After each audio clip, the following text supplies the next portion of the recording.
Okay, I probably still look orange/yellow, but I'm still figuring it out, you guys. I'm still figuring it out. Hey, what's going on, you guys? So for this week's video, I wanted to try my hands at a types of people video. And I wanted to make my first video about types of people we can all relate to. Now, we have all been students at one point in our lives, so I figured that my first types of people video would be types of students. Even though it's been a few years since I was a student, I still remember a few distinct types. Now, when I was a student in high school, I was the typical student. I studied before every test, tried my best, and usually got marks in the mid-70s to mid-80s, and I was perfectly happy with that. Alright class, I got your test from the last unit, and I'm gonna say I was pretty impressed. Some of you did really well, and well, some of you not so well. So without further ado, Mark, great work. Yes! I would consider that to be the normal students, since most students seem to be the same, but there are definitely some students that take it to the next level. The first one being the nothing less than perfect student. One of the most frustrating people to share a class with in the entire world. This type of student will not settle for anything less than 100%, which is good, but in the process they make you feel like the stupidest person alive. To them, anything below 100% is just a horrible mark, and they will make that very clear. Marcus, exceptional job as always.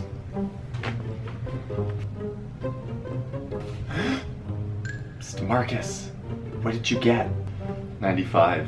Oh my god, that's awesome. Good job. Are you kidding? This sucks. I should have studied more. No, I'm not kidding. I would kill for that mark. What are you doing? Calculating what my highest possible mark will be in this class with this test factored in. Oh no. The highest possible mark I can get in this class is a 98.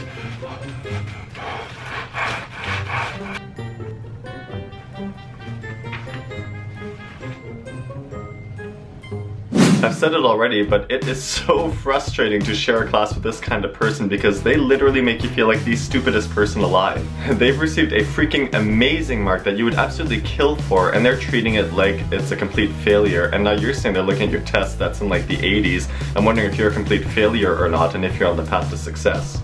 The struggle is real. Student number 2, the gifted slacker. Okay, this one is definitely the #1 most annoying person to share a class with in the entire world. This type of student is very similar to the nothing less than perfect student in that they get very high marks. What makes this type of student different and extremely infuriating is that they get these very high marks without doing much work.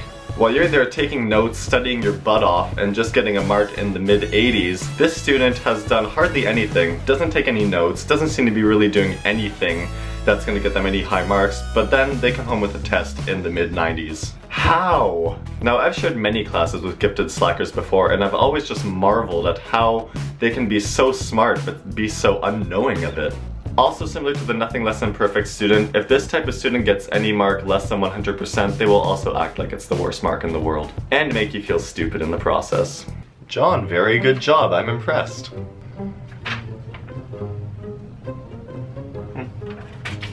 Sounds good, what did you get? 92. Wow, great job, man, that's awesome. It's alright. Could've probably gotten 100 if I'd actually studied. Wait, you didn't study and you got a 92? Yep. It's so frustrating. I've always been so jealous of this type of student. It must be so nice to just be naturally so smart that any class you go to is just a breeze. And then what's funny is that more often than not, this type of student and the nothing less than perfect student, when I tell them what mark I got, which is like, you know, an 80 to an 85, they'll always respond with, oh, that's pretty good. I mean, is it really? I mean, you just finished talking about how your mark that's like 95 is a piece of crap, and you're telling me that my mark, which is like almost 20% lower than yours, is good? I find that a bit hard to believe. Student number 3, the excuse spammer. This type of student is a straight up liar. They will typically get a mediocre mark on a test and then in response will go up to the teacher and just spam any excuse they can in hopes that the teacher will allow them to do a retest or to do anything to fix their mark. Hey Mr. Marshall, I need to talk to you about something. Go ahead. Well, I didn't do so great on the last test, and I was wondering if there was any chance I could possibly do a retest because, Well, you see, the day of the test I really wasn't prepared because I missed my bus when I went to go to school, and the next bus was delayed and it took like 40 minutes, and then there was like a lot of traffic on the way to school, so I was already late coming in. I didn't get any extra study time, and then the night before I was just really stressed out and running around, and it turns out that my mom's friend's cousin's uncle died, and I mean, I'm still getting over it, and after that happened, my dog literally ate my homework. My dog literally ate my studying notes and homework, so I had nothing to go off of, so I just felt so unprepared. So I was just wondering if there's any chance you would allow me to do a retest? No.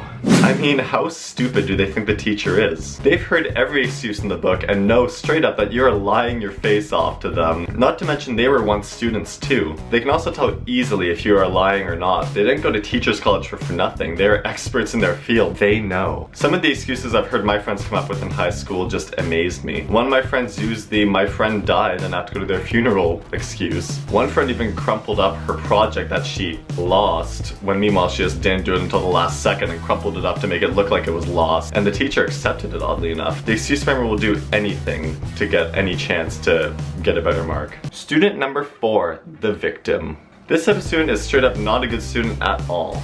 They don't take notes, they don't study, they don't ask questions, they don't do their homework, they don't do anything. But when they get a bad mark, they blame everyone else but themselves, most notably the teacher. The easiest scapegoat when you get a bad mark. They'll blame the teacher for many things. They'll blame the teacher for not teaching well enough, or blame the teacher for not liking them, or blame the teacher for being a hard marker, when in reality the blame is entirely on them. And Noah, not your best work. Such crap. Not so good, huh? No. Mr. Marshall isn't a good teacher. Pretty sure he hated me from day 1 too, so he had it out for me. Okay, see your test for a second? I just wanna... Dude, you didn't even fill in all the questions. Yeah, because I didn't know them. He didn't teach them. He taught us this last week. I was here. I'm pretty sure I never saw him teach that.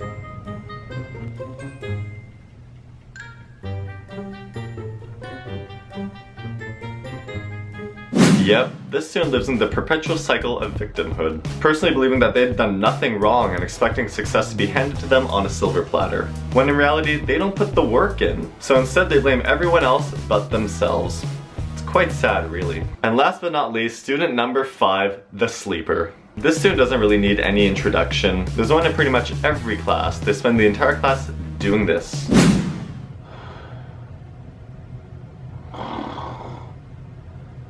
Whenever I see this kind of student, I always wonder why they're there. If you're planning on spending the class sleeping, why do you bother coming to school at all? I mean, yeah, your attendance record is going to show that you showed up, but what good is that when you're failing in almost every class? Sometimes the student actually evolves to become the victim. So that's it. Those are the various types of students you will see in pretty much every school. I hope you enjoyed it. Let me know in the comments below if I missed any students that you see in your classes, or if you are any of the students. I'm sure I did miss a lot of students because, I mean, there are lots, but those are the main ones I could come up with. So let me know in the comments below if I missed any, or if you are any of the students. I would like to know. Please like, comment, and share this video if you enjoyed it, and also be sure to follow me on Twitter, Instagram, and Snapchat. All the links to that are down below and at the end of this video. And we hit 250 subscribers, which I'm so happy about, but I want that number to keep growing, so be sure to keep sharing this video with your friends if you enjoyed it, and also be sure to subscribe if you haven't already, because I post new videos every Tuesday and you don't want to miss it. Anyways, that's it. Thanks for watching, and I'll see you guys next Tuesday for another brand new video. Bye!